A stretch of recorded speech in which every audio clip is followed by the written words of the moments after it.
Hi everyone, welcome back to this another session of making a portrait using a Loomis method.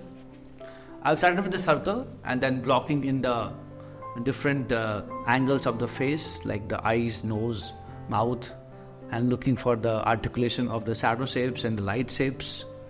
I'm also drawing the outline of the face and the sari which she is wearing here. The face has a more of an intense look, and we can see how she's looking at more on the upside, on the left hand side. It's very important that when I'm kind of starting with the pencil color here, it is just very lighter bits of the the color of the sari or the cloth, and then making the shadows a bit more, toning the shadows much lighter also, not making it too dark still. So whenever you start drawing like this, and here in the pencil drawing, in the beginning just try to be more looser. Don't try to make it too obvious. It's very important that you paint or draw with very the lighter values here.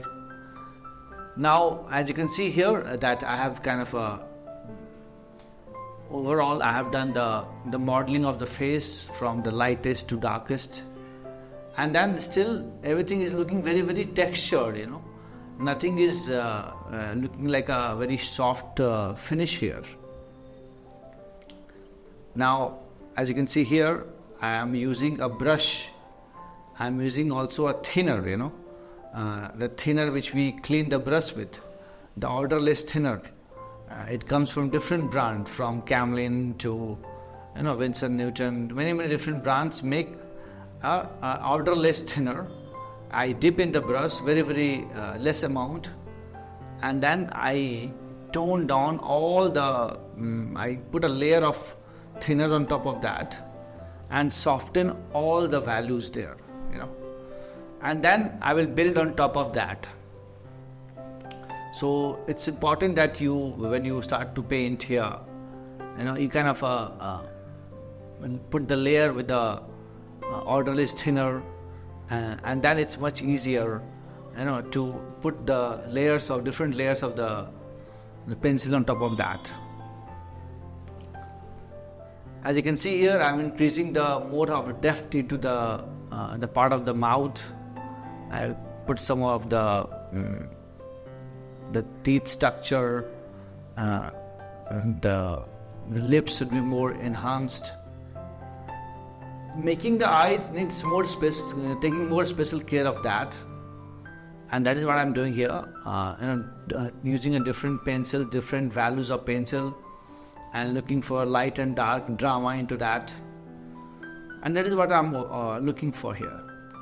Also, I am also darkening the shadows which is coming from the back side of the cloth, the sari.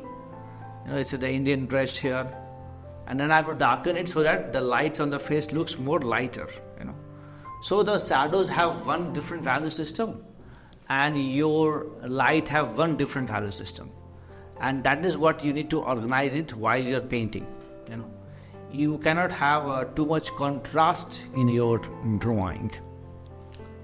Here, as you can see here, the most important thing here, that when I'm putting a texture, I am always looking at the light values around that, so that whenever I am putting a texture, I am not making the texture too dark in the light and too light into the darks. Otherwise, we will build a contrast there, and only the successful drawing looks more natural when you have a minimum of contrast. You cannot make it too dark against a lighter middle light.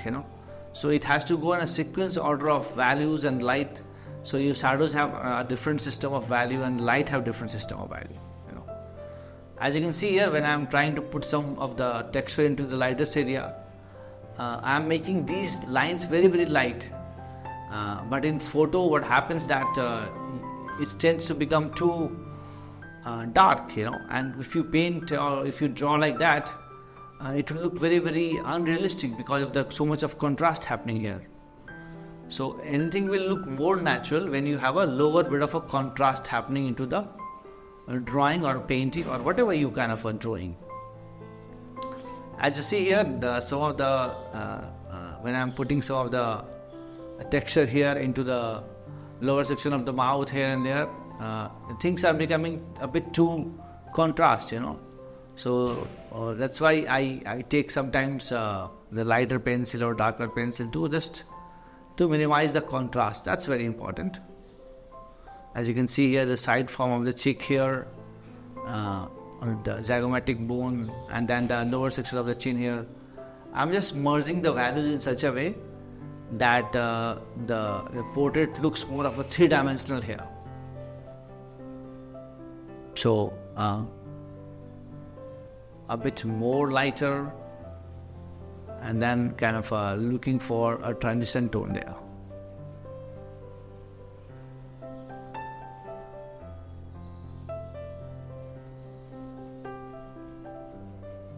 Softening the edges here.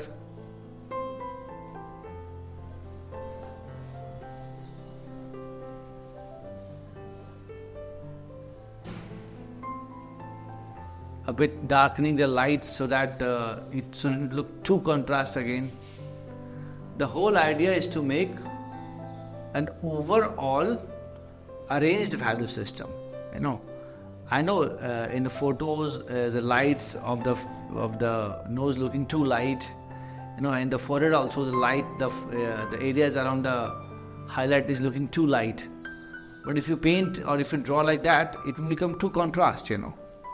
So the whole game here is to arrange the value sequence in a sequence order, and then the thing will start to look more natural rather than looking too contrast everywhere. You can see here now in the lips also, I'm darkening the bits here and there and trying to create a transition tone between the darkest light and the lightest light there. Here also I'm just at the side I'm just a bit darkening the side plane, and I'm just trying to also a bit darkening the darkest values of the chin area, so that it appears the light should be more constant there. So whenever you're doing a portrait, the whole value system and the drawing is very, very important. And that is what I'm explaining here. So when you can use this color pencil in the variety ways, and but yeah guys, I think if you like the videos what I explained today, you can just subscribe my channel, and you can just hit the bell so that you can get to know what are the latest videos are coming. And if you feel anything which is not your understanding, just you send me a message there, and I will love to hear your replies on this drawing here. So thank you everyone for watching this video. Thank you.